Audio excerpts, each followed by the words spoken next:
Hi, I'm Jason Wishart, Biosecurity Manager with the established invasive animals team at Agriculture Victoria. In this video, we are going to take a look at fox baiting. Baiting is a cost-effective way to manage fox populations over large areas. It is considered a primary management technique and should be used as part of an integrated program.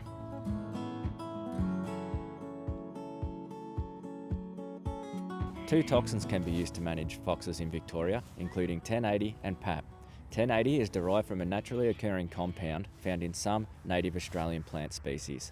As a result, some native wildlife species have built a tolerance to 1080, unlike introduced pests that are highly susceptible. Nevertheless, it's important to avoid baiting where non-target species may be at risk, and to also bury fox baits during your baiting program to reduce access for non-target species. 1080 can be used as fresh or shelf-stable baits. PAP, or paraminopropionate, is a relatively new toxin for baiting foxes in Australia. Carnivores such as foxes, dogs and cats are particularly sensitive to PAP, but it can also be toxic to a range of other species. So, as with 1080, it's important to avoid baiting where non-target species may be at risk, and to bury fox baits during baiting to reduce non-target species access. PAP can only be used in shelf-stable baits. Landholders must adhere to a number of legal requirements when using PAP and 1080 bait products. First, they must possess a 1080 and PAP endorsed agricultural chemical users permit, and then all usage, notification, transportation, storage and disposal must be carried out in accordance with the product label, the directions for use of 1080 and PAP bait products in Victoria and any other relevant state legislation.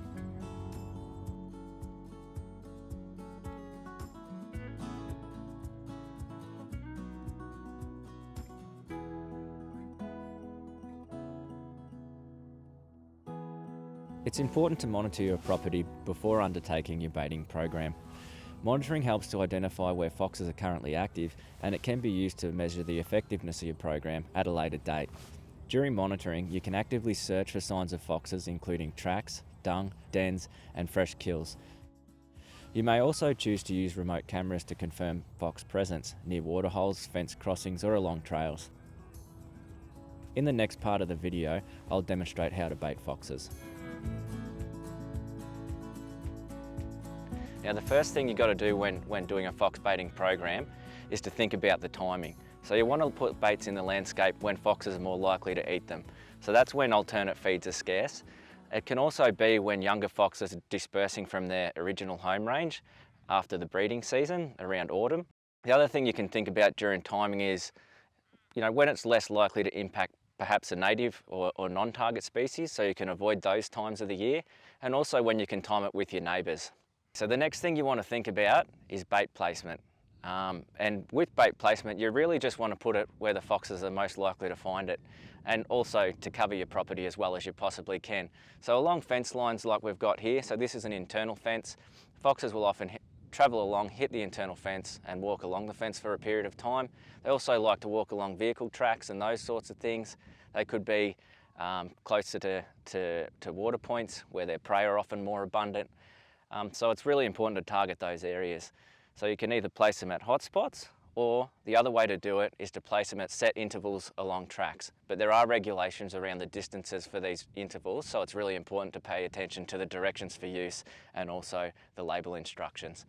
So now I'm just going to run through some of the equipment that you'll need when laying a fox bait. First, you'll need your shovel, which is used to create your plot.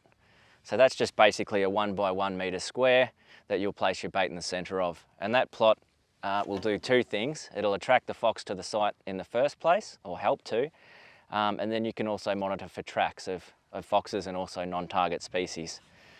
Then you can use your mattock to put the bait in the centre of the plot, or dig your bait in the plot.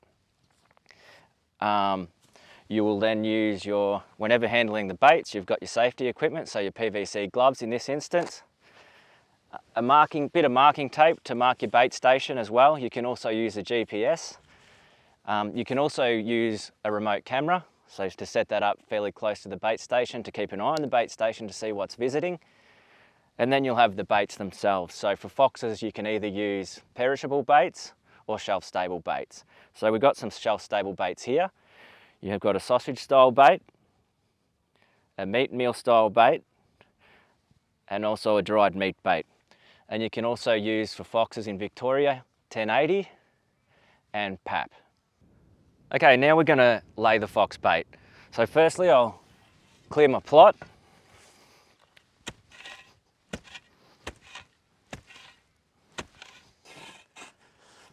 So you just want to smooth this off a little bit.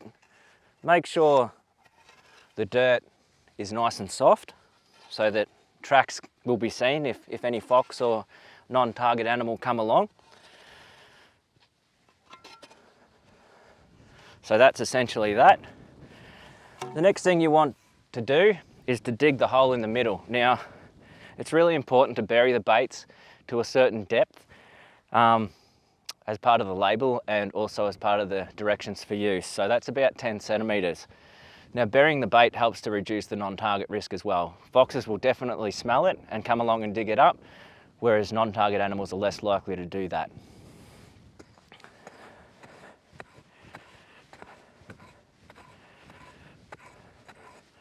So there we have the hole that's been dug, and now I'll add the bait to that. So put your gloves on, as always, when handling any baits.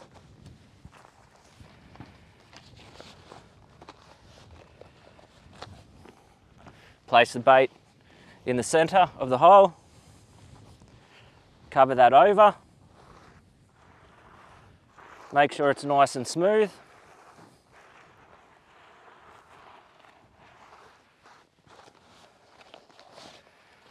And that's essentially it there. So after that, you might put your flagging tape on the fence.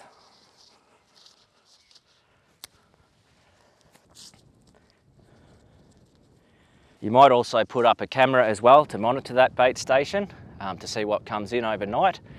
And next, really, you've just got to think about checking the baits each day during your program, every morning, to replace any baits that might have been eaten, so that there are more baits there available for the next fox that comes along. And also at the end of the program as well, you got to think about cleanup. So disposing of any uneaten bait material and of any fox carcasses that you might find. Baiting is cost effective for managing foxes over large areas. As always, it should be undertaken with other control techniques as part of an integrated management program. Baiting should also be undertaken with your neighbours to cover as large an area as possible and slow population recovery. For further information on baiting, visit the Agriculture Victoria website or call the Customer Service Centre. Please also watch the other videos in this series to learn about the other control techniques used for foxes. Thank you.